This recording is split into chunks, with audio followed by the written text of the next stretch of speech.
Live from Julian's basement, it's Podcadzo.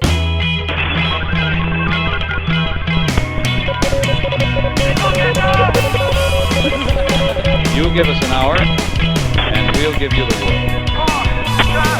The world consisting primarily of YouTube references and Steely Dan trivia.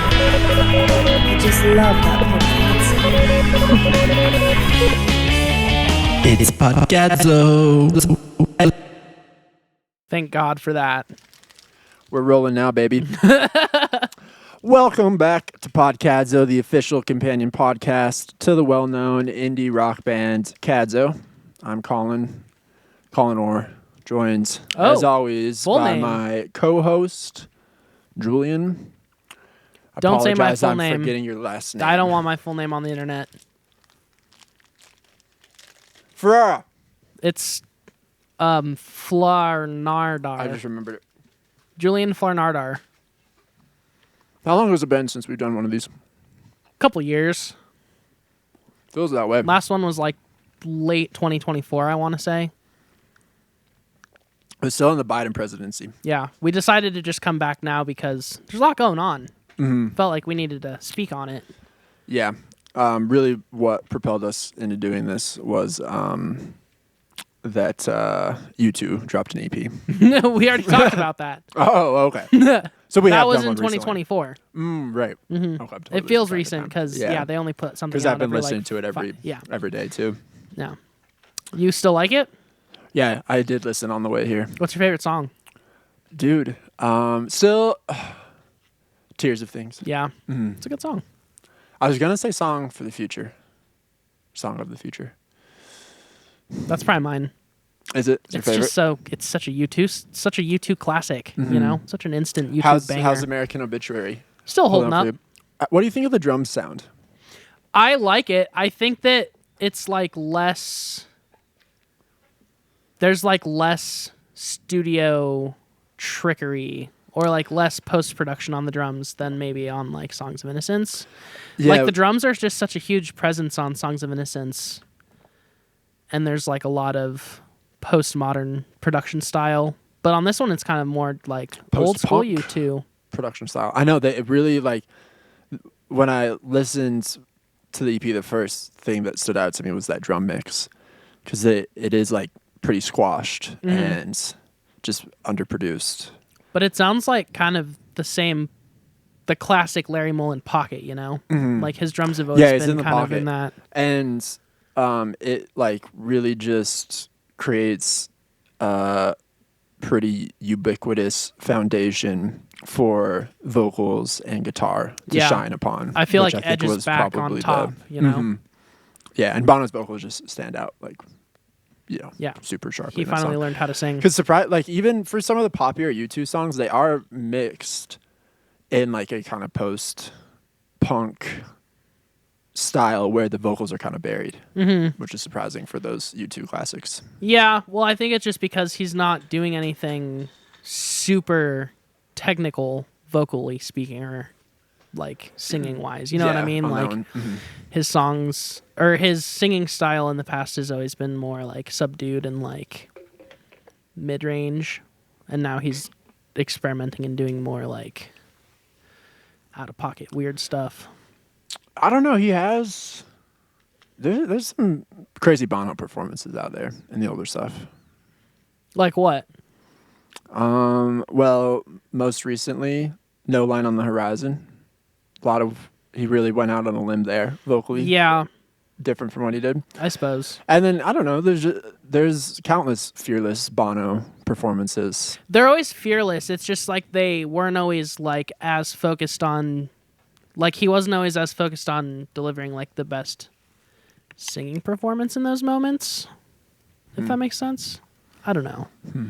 Like, his voice is definitely better now than it was, like, 20 years ago. You know what I mean? Yeah. Like, he's just got a better singing voice now. Yeah, more technical, for sure. I don't know if his voice sounds better. I think it doesn't sound bad. I think it does sound better. Yeah. It's weird. Isn't it strange how, like, your voice ages, too? How you just kind of lose it after a while. Yeah. You can't really sing as well as you. Well, or it just changes and Yeah. Like, I mean, I hate to always make it about Thrice, but like Dustin Kensrue's singing voice is like wildly different now than it was like 10, 15 years ago. Yeah, it's just like next way time you should use a raspier. reference people actually fucking know about. I mean, I know about Thrice. Everyone knows you know about Thrice. Okay? I'm trying to think of someone else who's like voices Well, really there's lots changed of- a lot. I mean, it's been pretty detrimental to certain people's careers. Like, definitely in the pop world when people are younger and they just lose that range, like where they were able to sing higher. Yeah. And then as they age, they kind of age out of that and have to find. Like, I'm pretty sure people have talked about like Justin Bieber struggling with that. Sure. And I mean, he's an obvious case because he was literally like prepubescent. He was like still when going through puberty. Yeah. When he blew up. But anyways, how have you been? I've been good. Yeah. Okay. Just focus, dude. Should we tell the good people what we've been doing? Yeah. That's because that's like pretty much all I've been doing. You know, Heck yeah. we're making album 2 right now. Yeah. I feel like it's probably not a surprise. I feel like we've kind of hinted at working on things. We've said we were working on writing songs. Yeah. That we were thinking about album 2. Yeah. But now album 2 is almost done. LP2 is steaming right along. Yes. And I guess we might as well just say there will be a single out soon. Mm-hmm. Another one. Another single's coming out soon. We haven't dropped one since September, which is end of September. So we can say October. No, it was the end of September. It was the end of September. So that puts us at few months. Almost 6 months between singles, which is not something you're supposed to do, I guess, if you well, want to stay relevant. No, I think that it's fine. I think it's cool just to drop something every now and then, because it was either that or wait way longer to drop Bored with the Melody, you know? And I'm glad we put that song out when we did, because it's good to let the people know we were cooking it up. Mm-hmm. Yeah. And we're really just taking our time on these songs. We're not rushing anything out. Yeah. And life got fucking super busy for all of us. For most of us. Mostly me. Yeah. Well, At the end of last year. yeah. Yeah. Also, my other band put out a record, and I recorded another album with my other band, so. True. You're also busy. No big deal. But I also kind of had writer's block after Bored. And it was like kind of that shitty point where like every song was kind of like 75 to 90% there. And it just felt like it took so much effort to get them over the last hurdle. I think that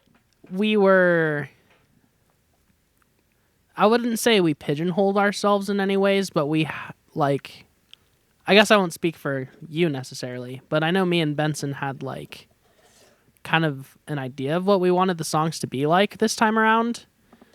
Whereas last time there was no like real idea ahead of time. So I think it's always harder to like make songs when you have like a specific idea for what you want them to be like in the end. And I also think we, hot off the presses of LP1, we were like, we should really capitalize on this energy and get LP2 out like as quickly as we can, which I still think we have. Like, I think, less than 2 years is not bad. Yeah, less than 2 years is a pretty good turnaround for a band doing it DIY and also just living our own lives outside of the band too. But I mean, LP1 came out late November of 2024, so Right. basically 2025. It was so late it's 2024 basically though. consecutive calendar years. Not quite. But basically. Basically. I mean, if you're looking at our discography, one will say 2024 and one will say 2026. So people are going to be like, 2 years. 2 years between releases. It was 1 year. Basically.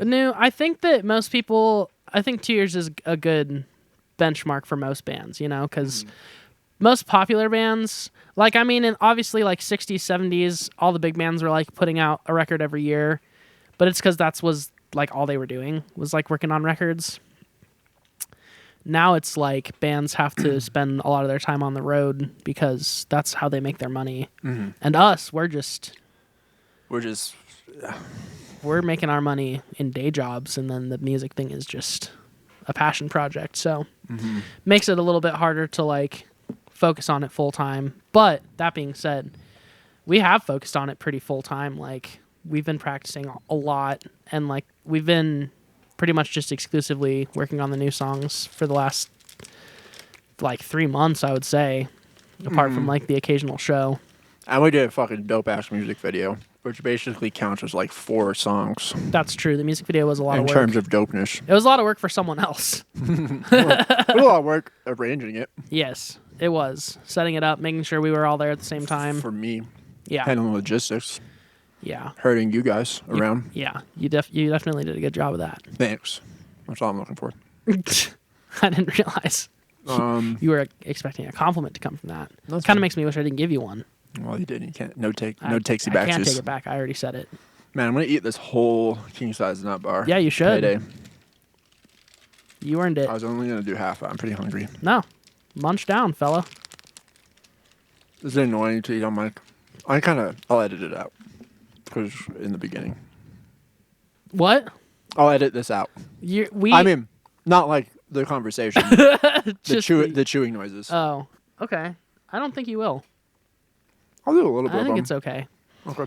How do you feel about the new stuff? I'm pretty excited. Yeah.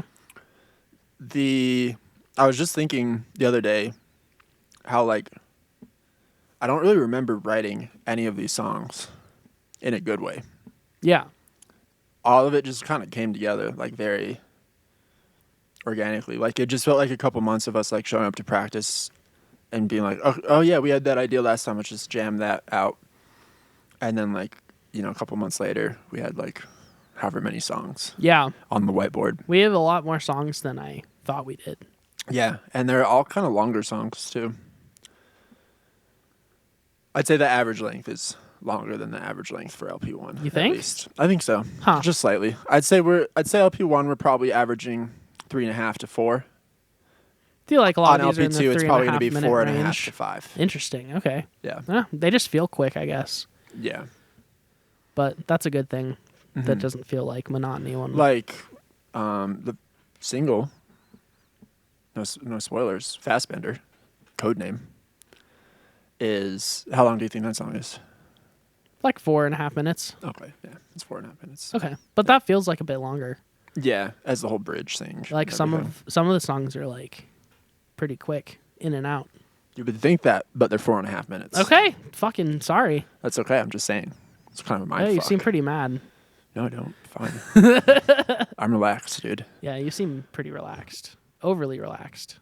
No, I'm the right amount of relaxed. You have a good amount of energy. Fine. Yeah, Please okay. stop commenting on anything to do with me and my energy levels. Will do. But with the new songs, and I guess I just didn't really realize how much Bored with the Melody was like kind of setting a benchmark for how the new stuff was sounding. In my mind, I was like, Bored with the Melody is just kind of like a continuation of what we were doing on LP1. But now having some separation from LP1 and some separation from Bored with the Melody, I can listen to it and be like, yeah, that is like pretty different than LP1. Oh, it definitely feels a lot different to me. And people, like when the song dropped, a couple people made a comment like, kind of a new sound for you guys, huh? I was like, I don't think so. Not really. It's kind of just our same bullshit. Yeah. But now, yeah, I can hear that. And then that same sound and energy of Bored with the Melody has translated to this a lot of the songs. Yeah, a lot of the songs. But we have this single kind of the most finished right now. And it's like in the same universe for sure. Definitely. Well, and also like, I think it's cool. Like, obviously, any band putting out their first album is still kind of finding their sound. And I would say most bands take like 3 to 4 albums to like really fully lock in on what their sound is or like what they're trying to do. I think we got there by this LP. Like, really, I feel like we had a vision and we stuck to it, and it's like we have definitely like deepened the Podcadzo like signature sound. And it's funny too, my roommate is usually home when we're practicing, and he's asked the last couple times like, so when did Podcadzo get dark? It's like, it's funny that you perceive this stuff as darker because I mean, in some ways it is, but I also think LP1 had its pretty dark moments too. So yeah, definitely. But I feel like most of the new stuff is pretty jangly and upbeat. It's jangly, it's upbeat, it's like definitely proggier, like less focus on settling into like a universal groove and more focus on like having multiple things going on at once. So I think that makes it more energetic just by the virtue of you have more things to listen to that are like kind of going in different directions at once. Yeah. And I mean, not that your roommate would know the lyrical content of any of the songs, but so far it's all more positive than the LP1. I mean, Bored material. with the Melody is kind of sad. A little bit, but it's also just, I don't know. Yeah, I guess I never explicitly like say anything like hopeful in that song, but I guess in my own head I just kind of perceived like the whole Bored with the Same Old Melody, I want to find a remedy, that whole thing, like, as being like kind of like upbeat rather than way. just like giving up, which was kind of the vibe of the first album. Yeah, definitely. I think that is a cool like turning point, and I also think it's cool just like how much each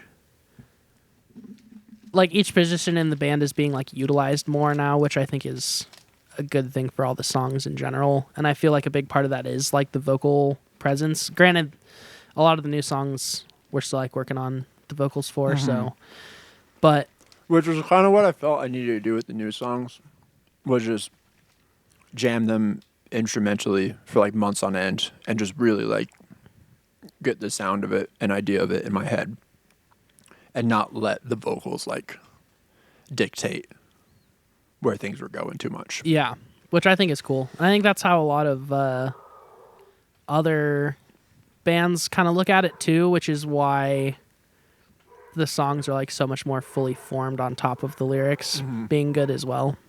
And now like I just write my lyrics to Benson's parts pretty much, because I just find that's like way more interesting and easier for me. Is like usually very much leading.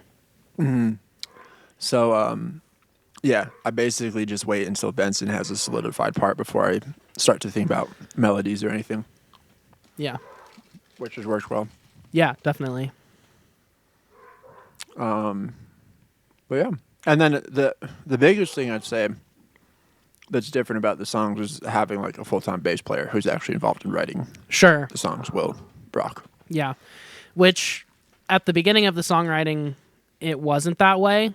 Like we were still just jamming the three of us, and then when Will started coming in and actually playing bass parts and working on real stuff, it definitely made the songs like leap forward a lot faster. I feel like like it made everything go from like, oh, this is maybe a cool idea to like, no, this is like a real song now. Like this has the makings of like a good song. Yeah. It's crazy how much just having, like a bass player there really changes it, because you wouldn't, I mean, it sounds kind of mean and obviously like superficial, but you wouldn't really think that it would matter that much. Like having a dude there just rocking the low like, fundamental. Exactly. Like, oh, that's more of a rhythmic element, you know, but no. And I hold down the rhythm just fine by myself. No fuck ups from me. Although we do prefer when I don't play. Yeah. No, you're great. I'm just kidding, darling. Thanks. Yeah, even like just subconsciously hearing a bass and like having Will fill in things that should be there not only makes my life easier, but subconsciously I'm like playing my parts differently, I think, because I'm just like adapting naturally to like stuff he's doing. So You're not my parts are trying like to fill more space. Yeah, they're like less busy in a lot of ways.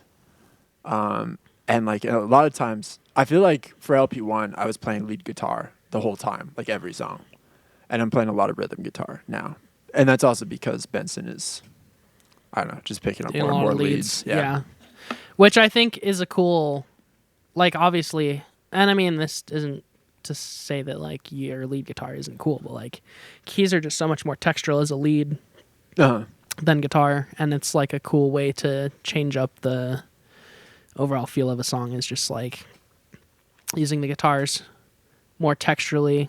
And I've also like listening to the new single, I've thought that a lot, like wow, like just the presence that your guitar has in the mix is way cool, because it's like it's just a cool texture in the background. It's not necessarily like a driving force, which I do think yeah, it just kind of changes the dynamic of the overall song in a lot of ways. Yeah, like in parts of the song, I know this sounds bad, but it's a purposeful thing. Like you can't really distinguish what I'm playing. It's like textural and just like filling in a space, sort of.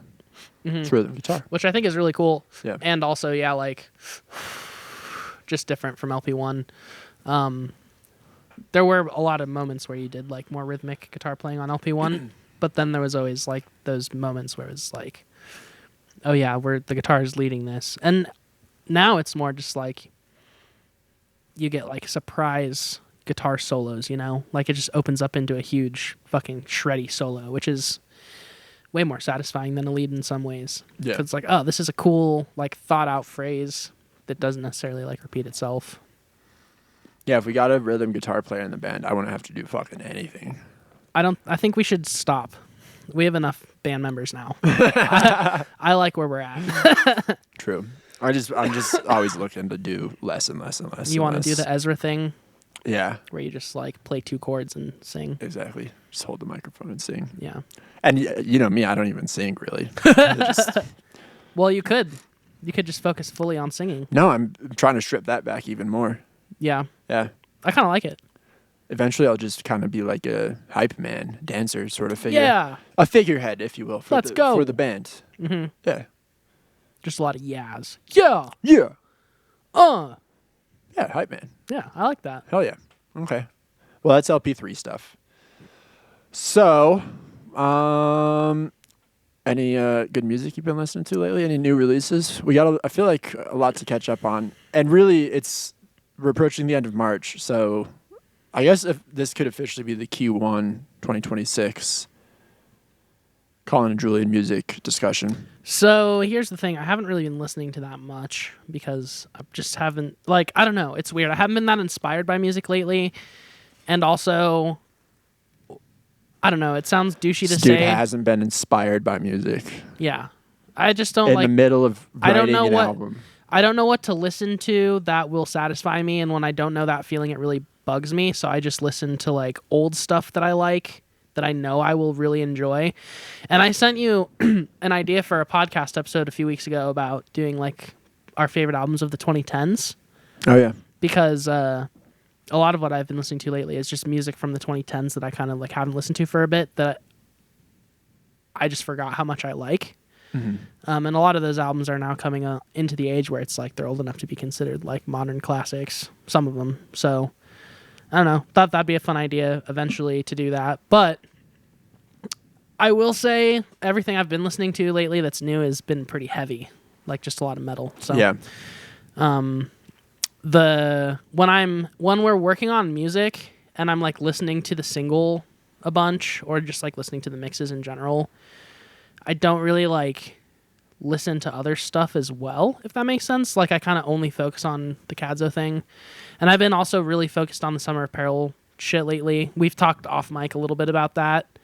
But yeah, I've just been trying to dial in on like the Summer Apparel tracks, and I don't know, whenever I'm in that universe, it's just really hard for me to like listen to other music and like enjoy it, if that makes sense. It's like kind of my brain gets very over compartmentalized. So, but I do want to shout out the 2011 Red Hot Chili Peppers record, I'm With You. It's a great fucking record. No. It is. No. It really is. Shout out Revoked. You should listen to it. I try to bring up a Q1 2026 music review, and the only thing you do is shout out a Red Hot Chili Peppers album. When's from last 2011? When's the last time you listened to I'm With You? 2011. It's 2012. It's really good. Not maybe listens. Let me pull that up. I am not a Red Hot Chili Peppers guy. I fucking hate the Red Hot Chili Peppers. So that's a good place to start. But I love this record. I think this record is like the one Red Hot Chili Peppers record that is like worth the time of day. And I've been listening to it a lot lately. And it kind of ties in with Podcadzo a little bit because like I've been inspired slightly by like Mauro Rufosco's percussion on that record and a little bit of the Chad Smith drumming. But like I have said many times, pretty much all of my LP2 inspiration is like Primus or Tron, and neither of those bands have released anything recent. Well, I guess Primus released something kind of recently, but not this year. Yeah, I definitely haven't listened to this album since it came out. It's really good. I remember it coming out, and at that point in time, I was definitely into Red Hot Chili Peppers. 2011. Yeah, you probably didn't like it then because it's like kind of a departure for them. It's like I remember the first record with Josh Klinghoffer, and it's way more like, I would say it's just more like diverse. It's not just like neo-funk bullshit with white rapping on it. Have you seen the Netflix Red Hot Chili Peppers doc that just came out? No. I haven't either. I was wondering if that's potentially what spurred you to listen to this one. No, I've been listening to this. This is one of those records that, like, I don't think you would necessarily think would be in my rotation, but it's been in my rotation on and off for, like, a really long time.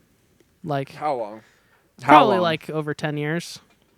Probably That's like weird. since like 2018 or 2017. No, I did not like it when it came out. I did not like it for a long time. But then I listened to the song because my homie Will, the bassist in Cabzo, he really likes the song Ethiopia because it's like in 7 and it has a really cool bass part. And that song got me into the whole record and made me realize, wow, this whole record is just like really good. Okay. And so yeah, it's been in the roto for a long time, on and off. Well, I'll give it another shot. I'll listen to it. Okay. I'll let you know what I think next time. And then the new Neurosis record, which is a 2026 drop. So there we go. Neurosis is like this old experimental metal band that had kind of a disgraced frontman fallout issue a while ago, and they haven't put out anything for like 10 years, but they just dropped this record, and Aaron Turner is their new frontman. So oh yeah, I saw you post about that. Yeah, so I was gonna go check it out, but I didn't. That record is very, very good as well. Like a good kind of fusion of melodic metal and some good caveman Aaron Turner influence. Okay, well, I'll just start from... I probably talked about some of these albums in episodes that have come out this year so far, but I'll just list off some records that have come out recently. I'll tell you if I've listened to them. I know I've brought this one up on the podcast, Selling a Vibe by the Cribs. Oh, yeah.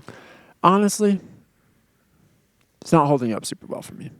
I added it to my library. library. It's a pretty decent Cribs record, but I don't know. It's nothing new. None of the songs were like all-timers for me in terms of Cribs, but still a solid record.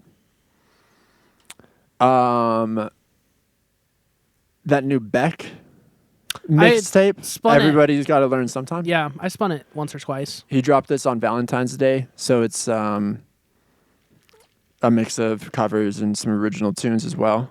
And I just think it's a lovely little mixtape. It's pretty good. It's great. Most solid Beck release in a while. Yeah. I've also been listening to a lot of heavy music so far this year. Nothing like super new. I've just been going back and listening to like a bunch of classic hardcore punk and stuff that has come out in the last couple of years. Shout out Wolf Blitzer. They really got me going on this train when we did that show. Yeah. And Wolf Blitzer performed, and they're dope. The Benefit Show. The Benefit Show. Which, yeah, for those who don't know, Marcos is fucking out. Yep. Marcos is a free man now because of all you guys helping out. So, yeah. Yeah. Fucking fuck ICE, bro. Huge thank you to anybody who came out to Benefit Show or donated any money to the cause. It's the right thing to do. So, shouts out you. But yeah, that show was sick. Wolf Blitzer's sick. So I've been listening to a lot of heavy music. The one like heavy release that's kind of in that lane that I've been spinning a lot is that Ronker album. I did check out the Ronker. I really dig that album. It's all right. Respect the hustle. I won't be your dog forever. I like it. It's very heavy. I really like the guitar playing on it, which is why it's kind of stuck with me.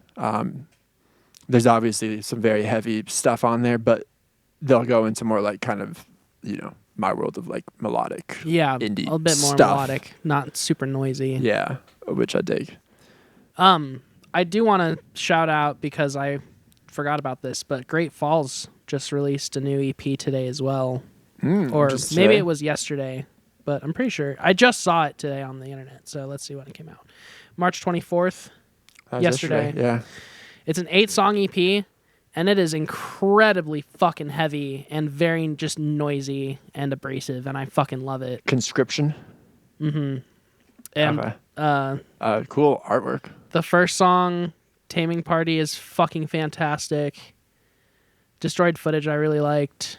But yeah, the whole thing is really good. It's like short, sweet little 8-song, very, very heavy record. Hell yeah. I'll check that out.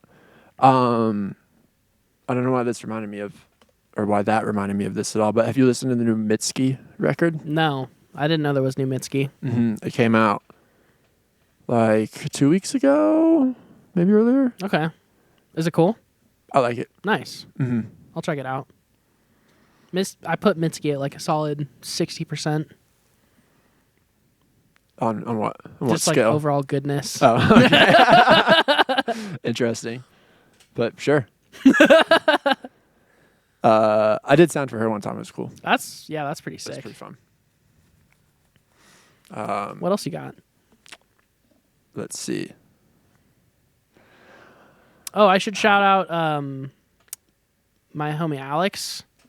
Oh yeah. He's putting out like a singer-songwriter EP on Brayburn Records. I want to say at the end of this month or beginning of next month, and he's got a couple singles out on streamers.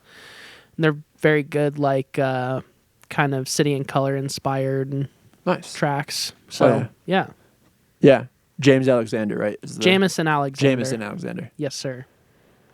Okay, rapid fire real quick. Wuthering Heights, Charlie XCX. Not yet. You haven't listened yet? Have you seen, I know the answers now, the movie? No. Wuthering Heights. Oh my God. This is podcadzo news, though. I can't believe I didn't think to tell you this sooner. What? You're never going to believe this.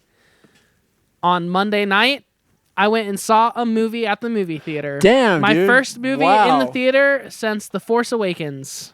Whenever that came out. It was like 2016. Something like that. 17. I think something in that ballpark. Yeah. It was like, I want to say it was 2015, but it might have been after that. 10 years. I haven't been to a theater since then that I remember.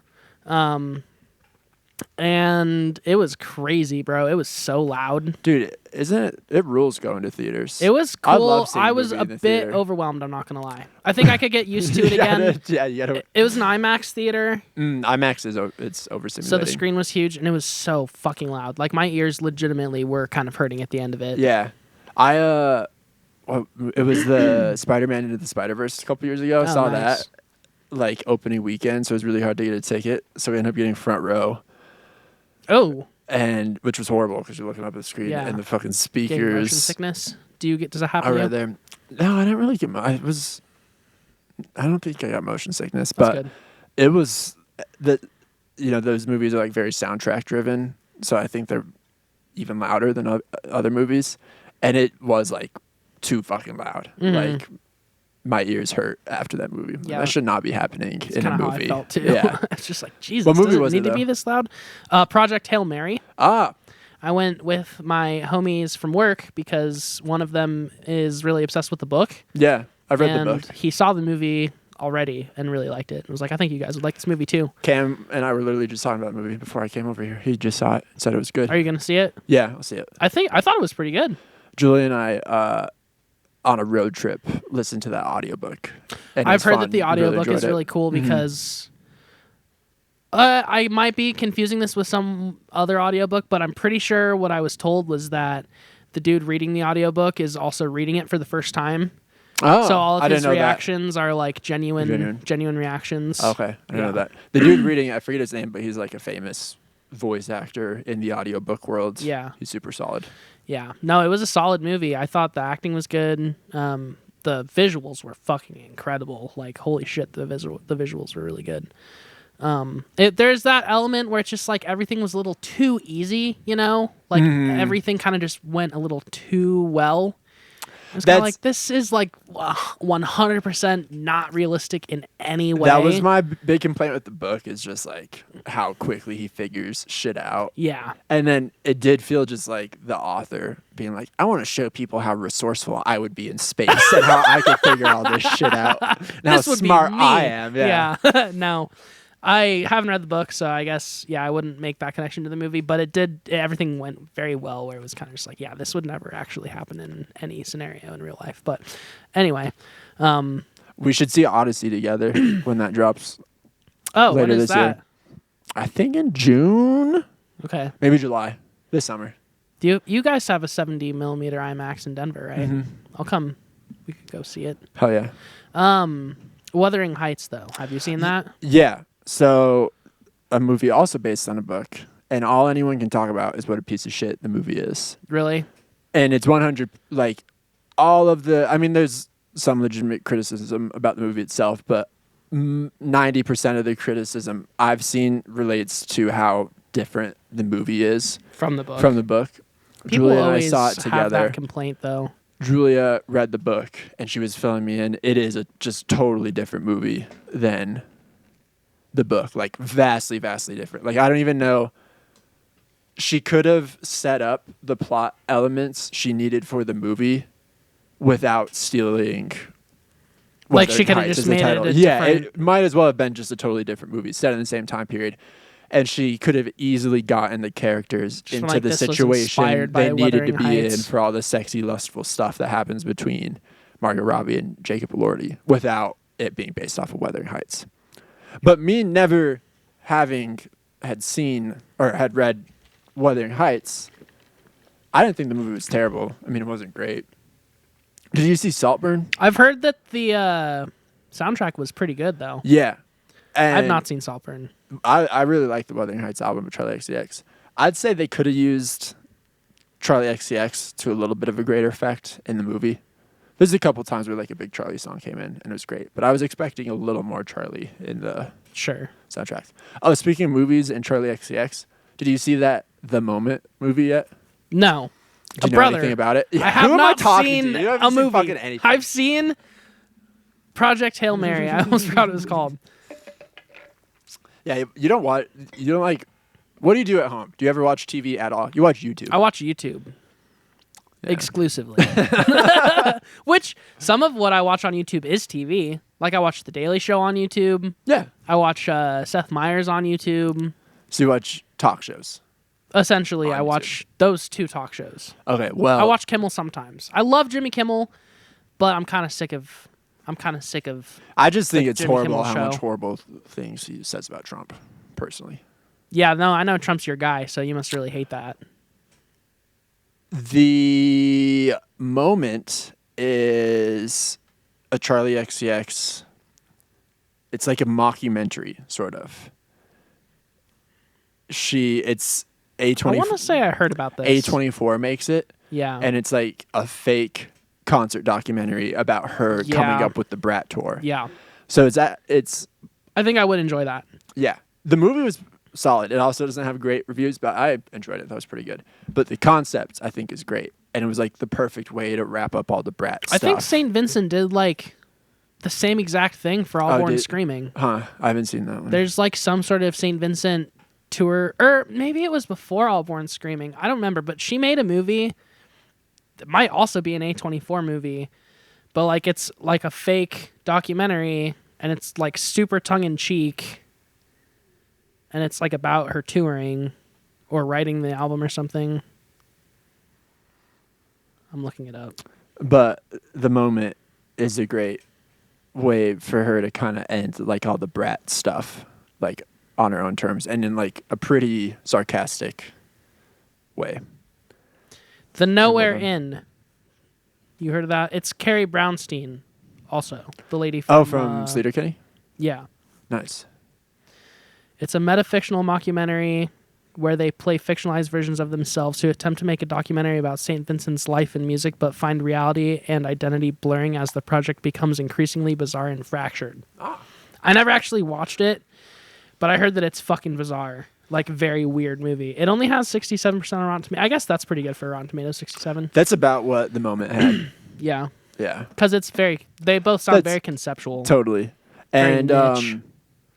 The Moment does that thing that a lot of A24 movies does, like kind of like the Safdie brothers influence, where it's just like very chaotic the whole time and like overstimulating and, like uncut gems sort of vibes. Sure. But I thought it was great. really funny too. All right, Wuthering Heights, Foreign Words, All That Glitters. Yes. Has honestly been in constant rotation as well. Still? Yeah. Constant? Still. For it's sure. It's not in constant rotation for me. I'm trying to listen to it like once a week, though.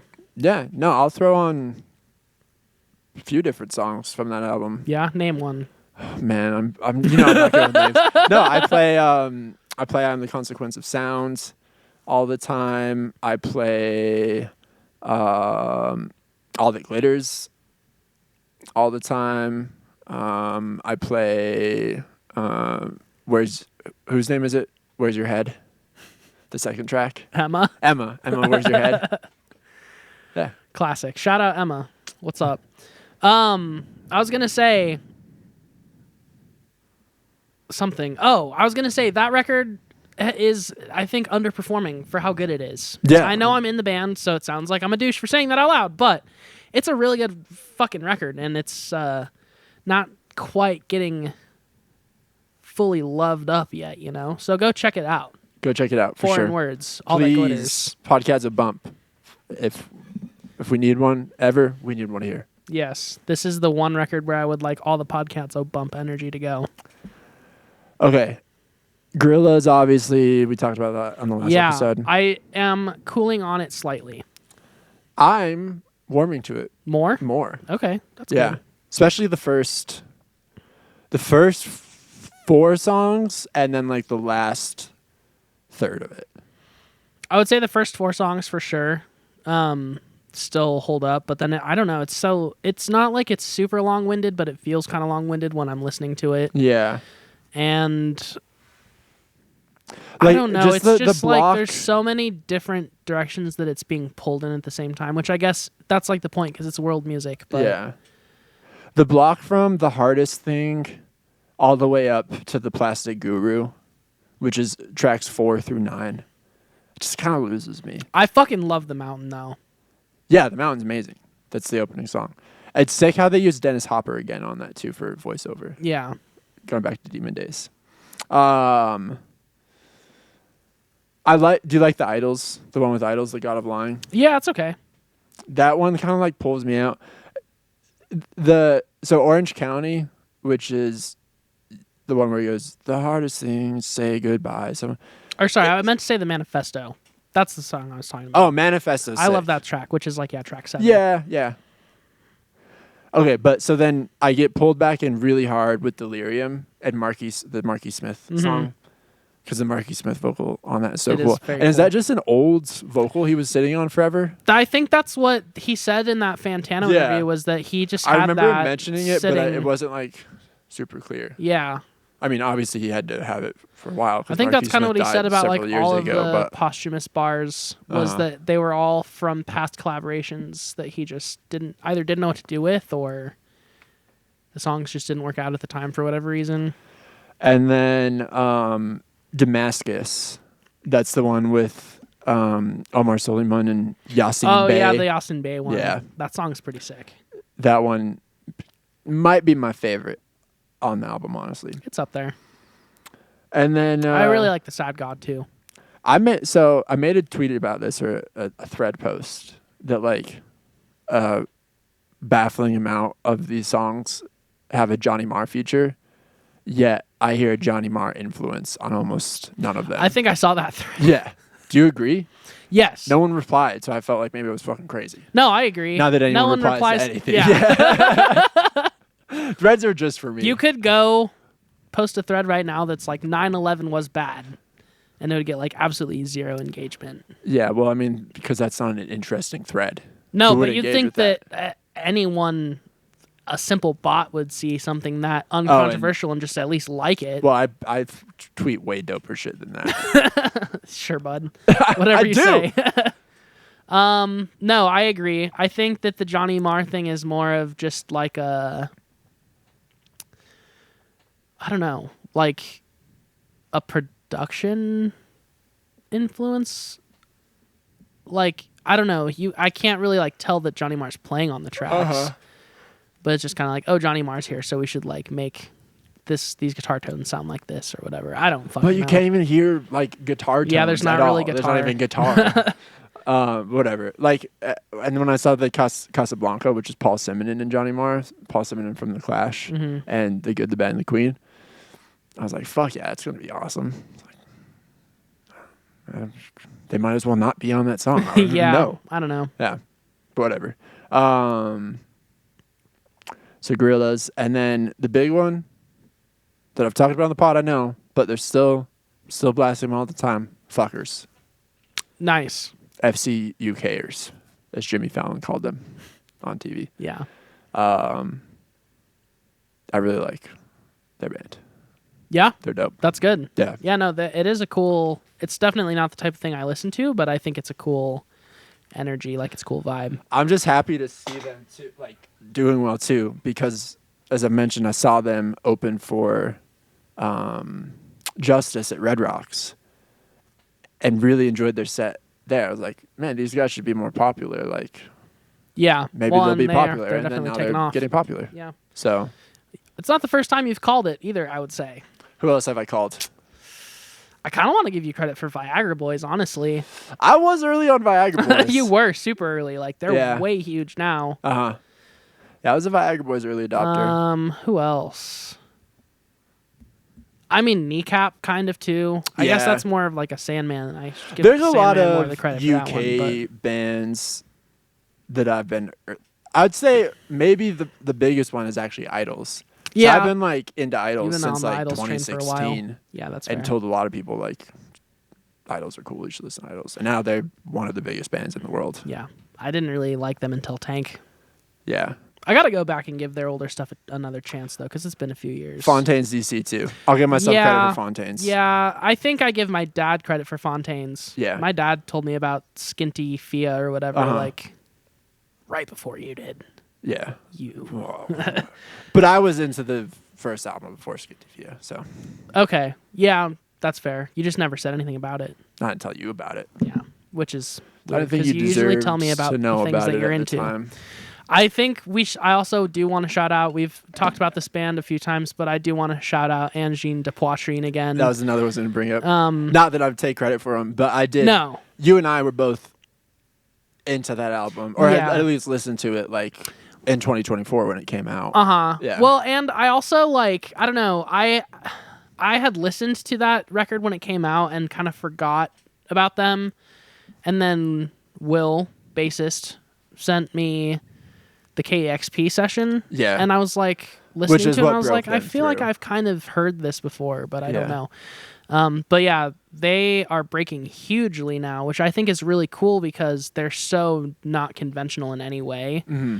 And I think it's just really indicative that people are hurting for like some good Something new. change Yeah. in the music It sphere. is. It's so refreshing and cool that a band like this could be blowing up. Yeah. And that this everyone climate. really likes them. Yeah. You know?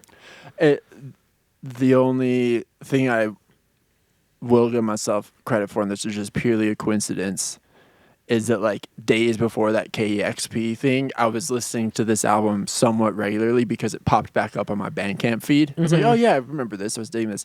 So I listened to it like 2 days in a row as I was just like doing work. And then 2 days later, like Angie de Poitrine was everywhere. I was like, that's fucking weird. Yeah, it is weird. They were definitely, I feel like in a weird way, destined to break through and become the next big thing because they're just so talented and they refined. They arrived already so refined. You know what I mean? Okay, speaking of Canadian stuff, here's a movie you gotta watch. This whole episode has been I Love Films. Nirvana. We gotta stop stealing other people's bits. At a certain point, it has to end. The entire point of the show is that we just steal you talking to me bits. Nirvana, the band, the show, the movie. Yeah, I've heard So fucking good. a couple things. Yeah. Where can I watch that?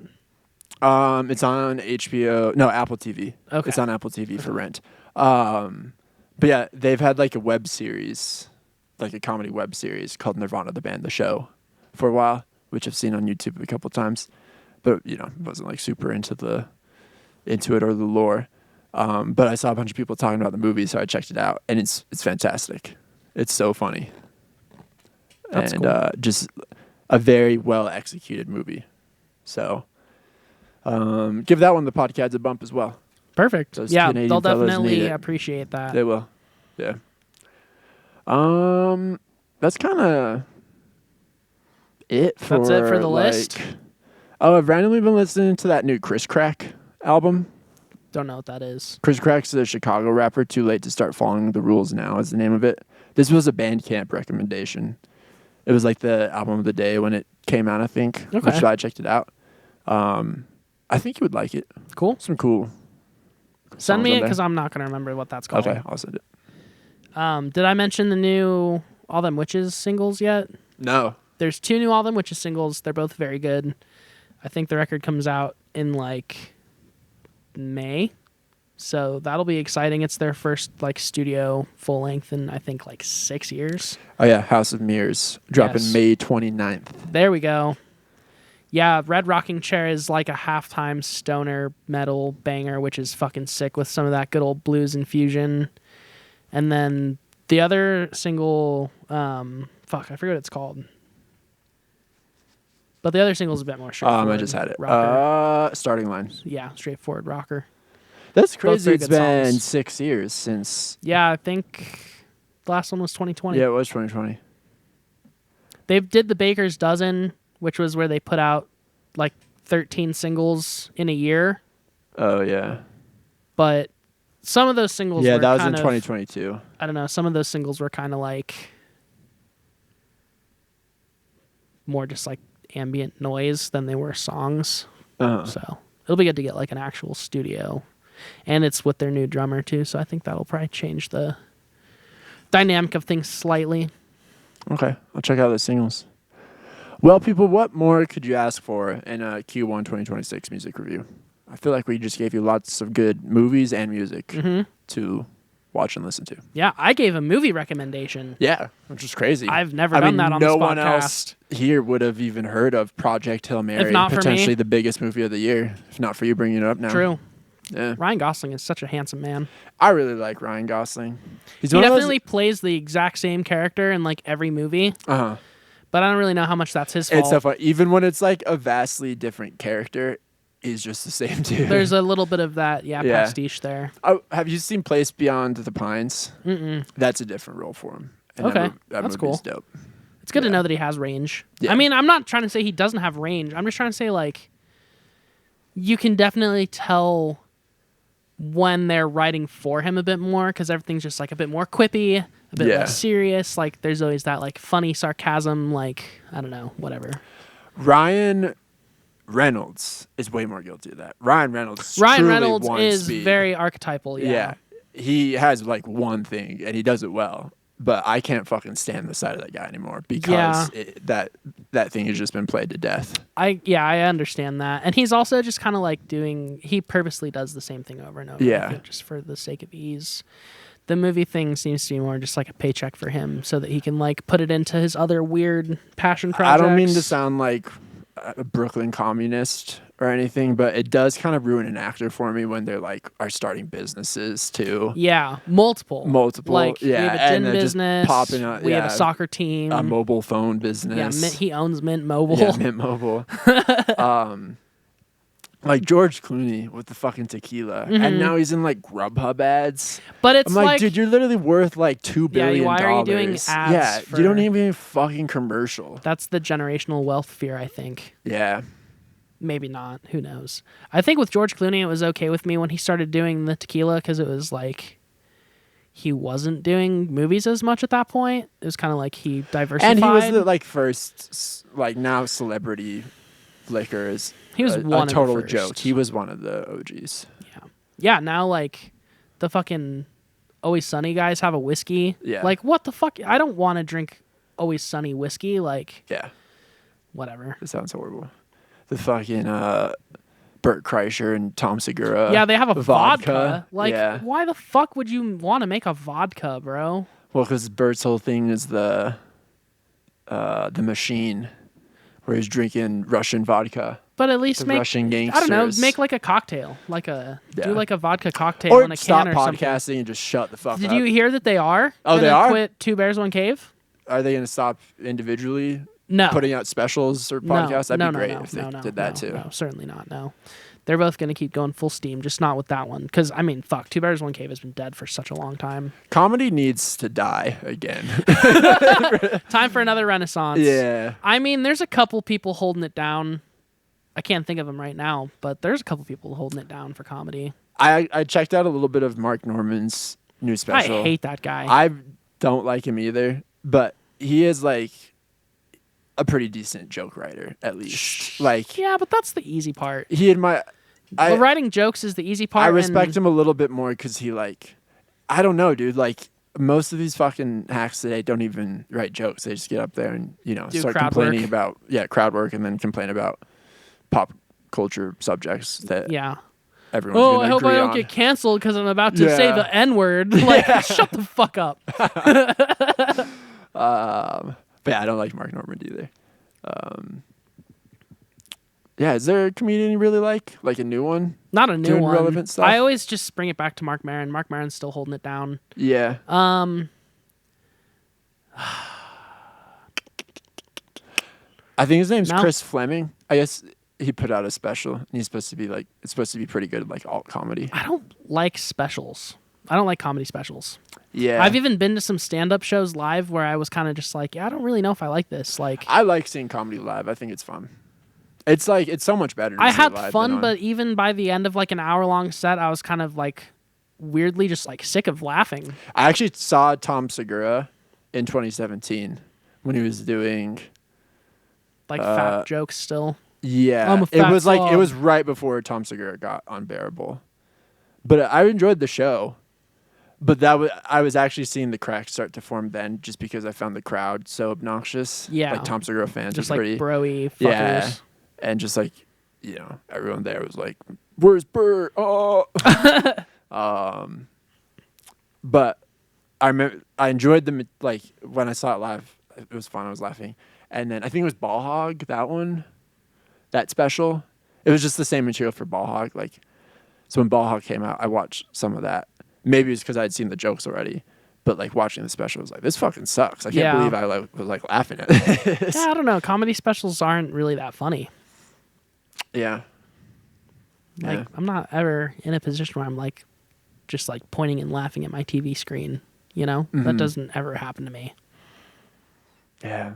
Do I laugh out loud when I watch a comedy special ever? I don't know.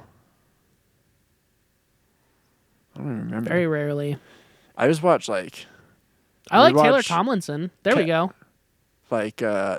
Cat Williams, The Pimp Chronicles from 2007. Yeah, that'll make you laugh. Yeah.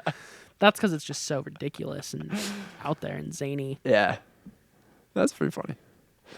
The one, I was seeing clips of this when all the Michael Jackson stuff was happening, but he has a joke in that special.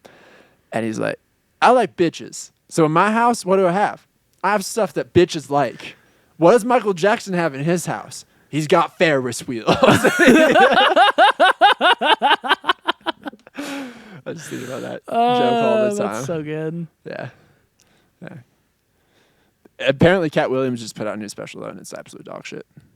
Yeah. Probably. So that's back to our earlier discussion. It's a phenomenon in all walks of life. One day you have it, and the next you don't. Well, his whole thing now is just that he's pissed about woke culture and all that shit, which isn't actually happening. Every comedian. Yeah. Why do they think that that's a real thing? I don't know. It's so funny. It's crazy. It's so insane. The mass delusion of cancel culture never. The one thing you can point to where someone actually got canceled was Shane Gillis. But I don't know. He said some racist shit and people didn't like it, and it was SNL is one of the biggest TV shows. That's been happening forever. Yeah. If you say that's why it's not even shit, a canceling so much as just a small reprimanding by society. A job offer, a learning moment. Yeah. But yeah, that's the one incident where someone actually faced. All it is facing consequences for shit for you your say. actions. Yeah. I don't know. We're beating a dead horse. Has been talked about. Now we're talking about cancel culture. Yeah. See, this is the trap. It worked. Yeah.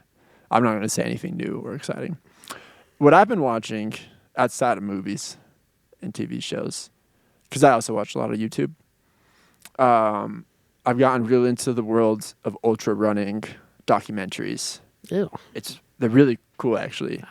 There's a lot of like very well done, uplifting documentaries about these people who run these super long races.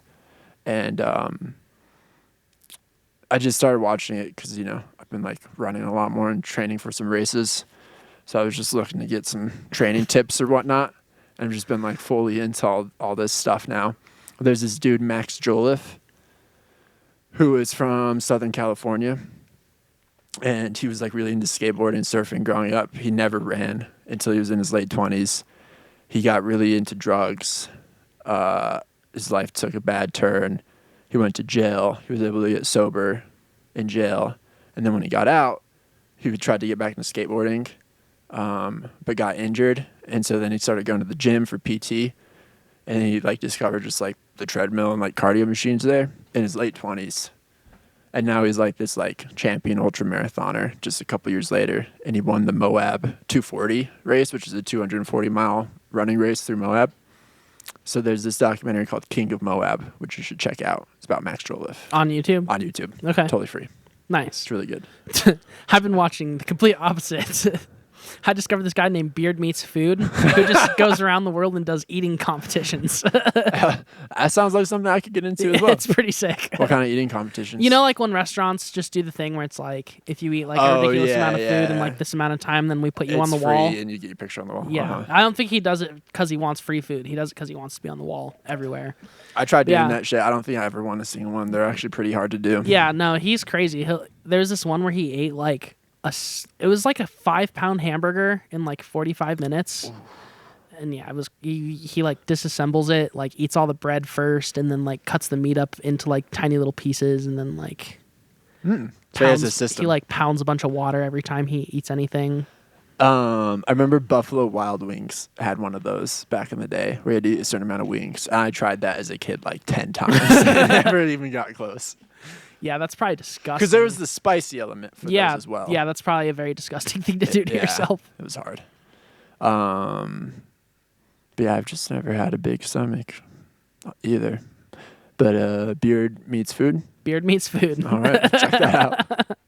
That sounds like, did you ever get into, was it Special Mealtime? Was that the name of that channel? That sounds kind of familiar. I don't think I've actually watched anything. There's a guy with a big beard on that that just did crazy food shit. Okay. Yeah, I think dudes with big beards just like eating a lot of food. Yeah. Isn't it weird how much like a big beard kind of commands respect? Yeah. Inherently, you just see a big beard and you're like, yeah, that dude definitely knows what's up. Yeah. I fold like a deck chair to the whims of a big bearded man. I immediately become like a beta. Something's different with you. Yeah, I just look like a disgusting kid. No, you have a great beard. It's just I don't know if you got the juice to back it up. Yeah, I'm not like taller. No, you do. Intimidating in any way. Hey, someone at the restaurant said you were a scary bartender. Yeah, that lady said I was scary. Yeah. Fuck her. Fuck you. If you're listening to this, you're a dumb fucking bitch. I never spoke up on that before, so I was trying to be cool. But that really hurt my feelings. Oh, I'm sorry I hurt your feelings. It didn't. No, I think it's cool. I wish someone would call me scary. I mean, I don't want to be scary, though. You know what people tell me all the time? They say, from the sound of your voice and from the way your face looked, I didn't expect you to be tall. Interesting. Yeah. You have like a big face, though. Do I? I mean, it's proportionate for your body. It's bigger than my face, though. It happens all the time. Like, whenever there's someone I've talked to, like, over the phone or, like, had a Zoom call with them and they, like, see my, like, Gmail photo, whenever I meet them in person, and I get it, I am, like, startlingly tall. I'm honestly just used to it. Like, I don't see it anymore, really. Like, people always tell me. Feel it. Yeah. Well, like, I would hope that you don't. You live it every day. Yeah. If you still woke up in the morning and you're like, I'm a freak, then that'd be so sad. But even like, you'd think like standing over someone who's a lot shorter than me, I'd like consciously be like, I'm a lot taller than this person. Yeah, you just don't really like feel it. Yeah, probably like the same height. Yeah. But then I see a picture. It's like, oh yeah, I am a lot taller than you. But yeah, I get that every fucking time. They're like, you didn't look that tall from like your Gmail photo, or like, yeah, some lady who I worked with my old job. This was mean. Her my phone. She said I don't have a tall energy. Interesting. What does that even mean? Bitch. You definitely have tall energy. She said over the phone. Tall. Yeah, bro. We were building a tent, and it started blowing away in the wind, and you literally fucking like NBA fucking jumped and like caught it out the fucking air and like snatched it back down to the earth. Hell yeah. That was sick as fuck, bro. Hell yeah, that peak was male performance. Thank you. That's one of my brighter moments. Should we tell the pod about the tent experience? I mean, I pretty much just did. Yeah, that was pretty much it. I'll say I bought a big ass tent, and Julie and I were doing a test run of building it. And it was going really well. It was going really well. And then during the most precarious part, the wind just kicked up out of nowhere before we had it staked into the ground. And we forgot to bolt the legs in. And yeah, the legs weren't bolted or at all. And yeah, things got a little bit hairy. It got a little weird. But Colin actually legit saved the day. The far end of the tent started like blowing up pretty. It was like probably 10 feet in the air, bro. Off. Like legit, you got hops. That was a solid jump. Thank you. Thank you. That was pure adrenaline. I don't even remember really the thought process of doing that. Just next thing I knew, I was just in the air grabbing a tent. We were not thinking clearly because at that point, we tried putting the legs in when we really should have just taken all the legs out fully and just taken the we fucker weren't down willing for a to couple cut our minutes. losses. No. We're like, we're so close. We're going to do this. We can do this. And then we're going to take it down, and you're like, hold on, I just need to get one photo, just one photo. Yeah, which was and we're all just hanging from those photos are unusable. we're just hanging from the fucking frame. I thought I could just like kind of crop like the middle so you get an idea. No, they're unusable. I like having them though because they always remind me of it's a good memory. Funny time. You win some, you lose some. Yeah. It was a win still. So win. Yeah. Yeah. And as I was saying, it was, I think, a blessing in disguise that one came through because it did show us some things that we did wrong that we'll do next time. Yeah. How long did it take you to get everything? It was actually really, we could have done it like right after, even with how windy it was. Cam and I knocked it out in like less than an hour. Did you take it all down or did you put it up? Okay. No, we didn't. You just took it the all wind down. kind of persisted, so we were just waiting it out. And then finally was like, I can't wait any longer. Like, let's just take this off. Yeah, I want to go home. So, yeah, we just took the tarp off, broke down the poles. I'm glad that didn't take long. Yeah, it was easy. So we'll try her again in a month. Yeah. And this is a little too inside baseball for the viewers. I have some trusts now. Oh. That I want to set up for the stage for that show too, potentially. Okay. If we're really feeling ambitious. I mean, we're starting like a day early, right? Yeah. So we got all the time truss in the will world. be pretty easy to build too. Yeah. It's just, bolting some truss pieces together. And then like I'm gonna put a sunshade over it. Yeah. Noco Sound and Stage, everybody. That'll be huge. Noco Sound and Stage. Podcadzo is sponsored Dude, you want to know something crazy? I was talking to my mom the other day, and I mentioned that you're doing something for your business, and she was like, "Oh, Colin has a business now?" And I was like, "He's had one for a long time, and ever since he left HP." And she was like, "Colin left HP?" And I was like, "What? Doesn't she listen to the pod? How did you not know this?" No, I haven't really talked about it. I don't think I've ever. Not? Because that was the first thing I said. I was like, "I'm sure we've talked about this on the pod at least once." I've like made very veiled. Not even comments not even the part about like you a career not, change. Yeah, not even that part. Just the part about you having a business. Yeah, We've no, I definitely talked haven't. about that. I don't think I've talked about having the business. Why have we not given your business the podcadzo bump? I don't know. Are you embarrassed to cross streams? I think this could potentially be harmful for it. No. So yeah, you're embarrassed to cross streams. Answers that question. I'm not. I mean, I wouldn't necessarily want my clientele knowing about this podcast. Yeah. The band, sure. Well, that's why I went into this new business, is because I can behave like a normal person. Yeah. With my clientele instead of a corporate robot. Sure. Well, but also there's certain things that you still wouldn't want. No, I don't. Like, I mean, I don't tell anyone how much I like where you you talk about, or just like all the Hitler stuff. I talk about Hitler a little bit with them. Just put feelers out there. Oh, I watched a documentary on the plane. On Hitler? Yeah. It's called The Devil Next Door. It's like a little 5-part docuseries. I've heard that name. I was able to put it down on the plane trip. or plane trips, I should say. Crazy story. In 1986, this Cleveland factory worker, just this Ukrainian guy, just out of the blue, people were like, "Aren't you Ivan the Terrible, the notorious death camp guard?" Yeah. I've heard about this. Yeah. Yeah. It's wild. Yeah. And then he gets extradited to Israel. Yeah. And then it's just about like the trial that goes down in Israel. Yes. I do really want to watch that. Yeah, it's wild. It's very well done. That's like the type of historical the historical like retelling that I like fucking love. Like I love weird little stories from history that are like that. And the documentary is just so cool because it does just keep you guessing the whole time. I won't give any spoilers. But like one episode you're like on one person's side and the next you're like, no, it's fucking crazy. And then you're back on their side and then yeah, it's very good. Any good story should do that, I feel like. There's I do. duality to every person. No one Indeed. is fully good or fully evil. Yeah. Well, potentially this guy fully Might be evil. fully evil. If again, no spoilers, but if you believe he's Ivan the Terrible, fully evil. All right. Well, Time for us to sign off. that's podcadzo. Thanks everybody. Oh, Will just nutted on me. Which one?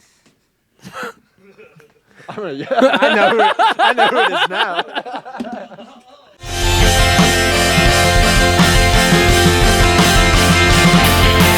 It's podcadzo.